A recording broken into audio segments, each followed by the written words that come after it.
নমস্কার, আমার আজকে নিবেদন কবি ভবানী প্রসাদ মজুমদারের স্বাধীনতার মানে।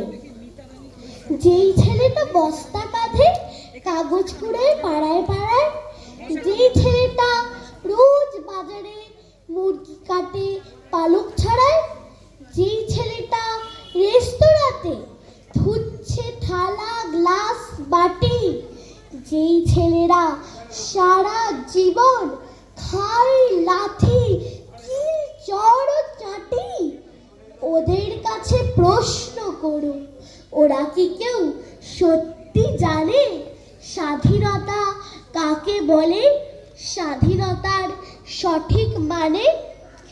যেই মেয়েটা ভোর না হতেই মায়ের সাথে যাচ্ছে কাজে, যেই মেয়েটা পরের বাড়ি কাপড় কাছে বাসন মাজে, যেই মেয়েটা গোবর কুড়োয় খুঁটেও দেয় কয়লা বাছে, যেই মেয়েরা জীবন পায় না আদর কাছে, ওদের কাছে প্রশ্ন করো, ওরা কি কেউ সত্যি জানে স্বাধীনতা দেখতে কেমন, স্বাধীনতার সঠিক মানে?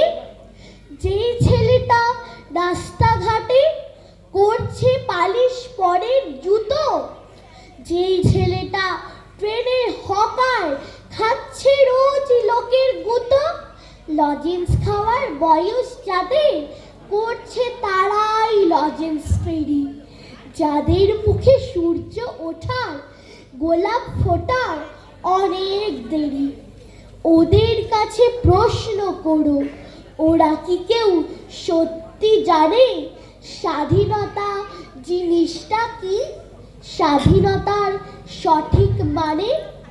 স্বাধীনতার মানে বোঝে নীল আকাশের বন্ধু পাখি, স্বাধীনতার মানে বুঝি চাঁদ তারাদের পড়ায় রাখি, স্বাধীনতার মানে বোঝে পাহাড় সাগর ঝর্ণা নদী, স্বাধীনতার মানে বুঝেই বইছে বাতাস নিরবধি। স্বাধীনতার সঠিক মানে কজন স্বজন সত্যি জানে, স্বাধীনতার সংজ্ঞা খুঁজো শিকল ছেঁড়া পাখির গানে। নমস্কার। সবাই শুনেছেন ঐতিহ্য আবৃত্তি। ঐতিহ্য আমারই ছাত্রী, আমি ওকে আঁকা শেখাই। ও খুব গুণী শিল্পী, ও যেমন সুন্দর আঁকে, তেমন সুন্দর গান গায়, তেমন সুন্দর নাচে, আর আবৃত্তি তো আপনারা শুনলেন। আমি আমার ছাত্রীকে বরণ করে নিচ্ছি।